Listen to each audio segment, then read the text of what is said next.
부활하신 예수님께서 다시 제자들과 만나는 장면이 나오고 있습니다.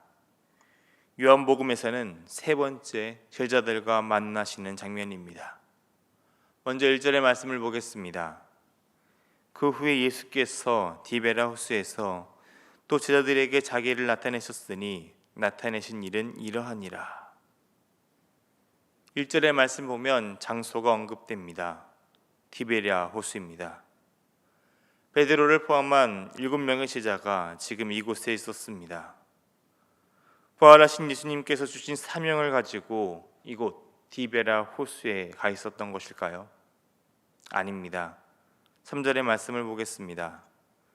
시몬 베드로가 나는 물고기 잡으러 가노라 하니 그들이 우리도 함께 가겠다 하고 나가서 배에 올랐으나 그날 밤에 아무것도 잡지 못하였더니 부활하신 주님으로부터 파송 명령을 받았습니다. 성령님께서 도우실 것이라는 약속 또한 받은 상황입니다.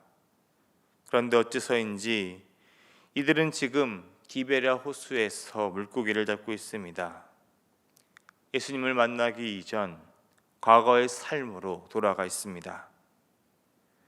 제자들은 아직 사도행전 속에서 부활의 증인으로 살아가기 이전인 가도기를 거치고 있던 것입니다.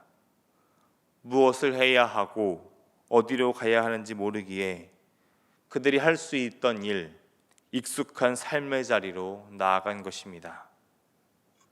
그런 제자들에게 예수님께서는 찾아가십니다. 제자들은 그들의 익숙한 삶으로 나아갔지만 실패의 삶을 반복하고 있습니다. 5절을 보면 예수님께서는 제자들이 고기를 못 잡고 있는 줄 아시고 묻는 장면이 나옵니다. 그런 예수님의 물음에 제자들은 없다라고 이야기합니다.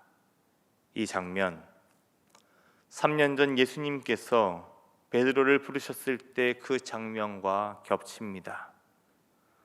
누가복음 5장 5절의 말씀입니다. 시몬이 대답하여 이르되 선생님, 우리들이 밤이 새도록 수고하였으되 잡은 것이 없지만은 말씀에 의지하여 내가 그물을 내리리이다 하고 3년 전 그때도 예수님께서는 어부였던 베드로의 상식을 넘어서는 요청을 하십니다. 6절의 말씀 보면 지금도 그때와 같이 비슷하게 아무것도 잡지 못한 그들에게 그저 배 오른편에 그물을 던지라고 하십니다. 그리고 그 말씀에 순종하여 그물을 던지자 그물을 들 수 없을 정도로 많은 물고기를 잡습니다. 역시 누가복음 5장에서의 사건이 계속해서 겹쳐 보입니다. 그때 주님을 만난 베드로는 예수님을 주로 고백하며 자신의 죄인됨을 말했습니다. 그런 베드로를 우리 주님께서는 제자로 부르셨습니다. 그 부르심을 따라 베드로를 비롯한 야고보와 요한도 자신의 모든 것을 버려두고 주님의 제자가 되기로 다짐합니다.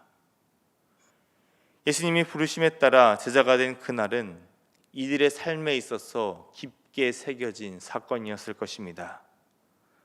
그렇기에 지금 이 사건을 경험하며 깨달은 사람이 있었습니다.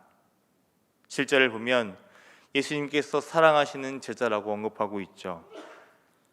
누가복음 5장에서 베드로를 부르셨던 그 장소와 또한 그 장소에 함께 있던 요한은 지금 이 순간의 그때를 떠올립니다. 말씀에 순종할 때 이루어지는 놀라운 역사를 보며 저분은 예수님이시구나 라는 것에 확신을 갖습니다. 시몬 베드로는 그 말을 듣고 바다로 뛰어듭니다. 8절을 보면 지금 배와 해변의 거리가 50칸쯤 된다고 하고 있습니다. 대략 100m 정도의 거리입니다. 그러니까 지금 예수님과 제자들의 대화는 이렇게 속삭이듯이 작은 소리로 이야기하는 것이 아니라 거의 소리쳐야 들릴 정도의 먼 거리였다는 것입니다.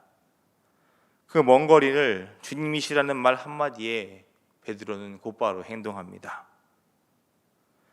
계속되는 말씀을 볼 때 오늘 이 모든 사건은 제자들, 그 중에서도 특별히 베드로를 회복하기 위한 주님의 가르침의 사건이었던 것입니다.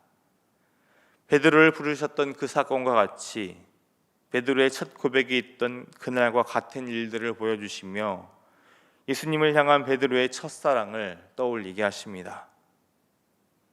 9절을 보면 베드로가 열심히 수영치고 해변으로 오고 있으며 다른 제자들이 작은 배로 채비를 해서 해변으로 오고 있는 동안 예수님께서는 아침 식사를 준비하고 계셨습니다. 숯불을 피우시고 생선과 떡을 준비하십니다. 예수님의 사랑으로 차려진 아침 식사의 자리입니다. 오늘 말씀을 보면 반복해서 과거의 사건들이 재현되고 있습니다. 제자로 부르심을 받았던 그 순간, 그리고 요한복음 6장에 기록된 오병이어의 순간 또한 재현되고 있습니다. 그때 그 장소 또한 이곳 디베랴입니다. 예수님께서 그 놀라운 일들을 보여주신 이후 베드로는 이렇게 주님께 고백합니다.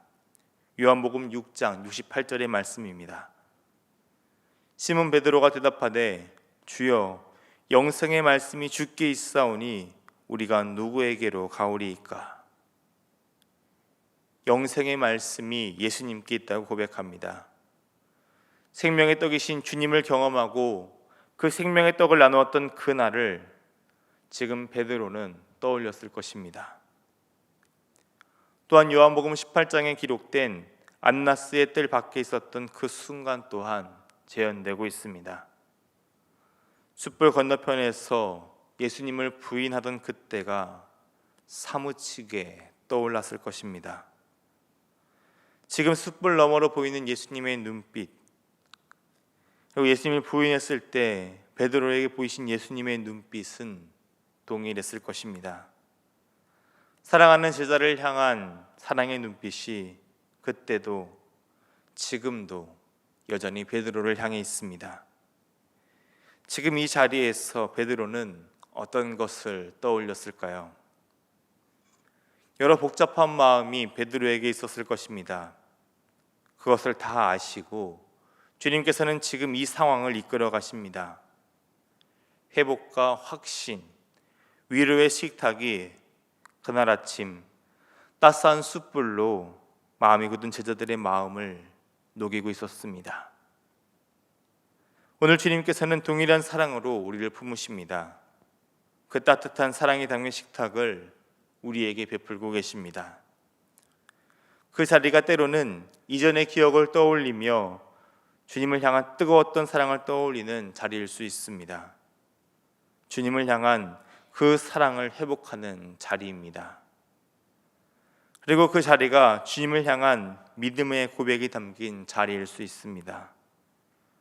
잠시 방향을 잃고 어떻게 해야 할지 모를 때 영성의 말씀으로 우리를 이끄시는 확신의 자리입니다. 그리고 또한 그 자리가 실패의 아픔을 떠올리는 아픔의 자리일 수도 있습니다. 깊은 상처와 마주하며 그 상처를 치료하고 위로하시는 주님의 사랑을 경험하는 자리입니다. 예수님께서는 사랑하는 제자들을 향해 이렇게 변함없는 사랑을 보여주십니다. 그 사랑으로 위로하십니다. 실패하고 힘들어하는 제자들을 향한 그 사랑이 오늘 우리를 위로하고 있습니다. 따뜻한 식사로 지친 제자들을 위로하신 주님의 위로가 오늘 우리를 새롭게 할 것입니다. 부활의 주님께서 주시는 이 사랑의 자리에서 회복을 누리고 믿음의 확신을 경험하며 지친 삶이 위로받는 여러분이 되시기를 주님의 이름으로 축원합니다. 기도하겠습니다. 따뜻한 사랑으로 우리를 품으시는 주님, 오늘도 변함없는 사랑으로 우리를 사랑하여 주시고 품어주시는 주님의 은혜에 감사를 드립니다. 우리를 부르신 그 소명의 자리에서 우리의 마음을 회복하시는 주님의 사랑이 있습니다.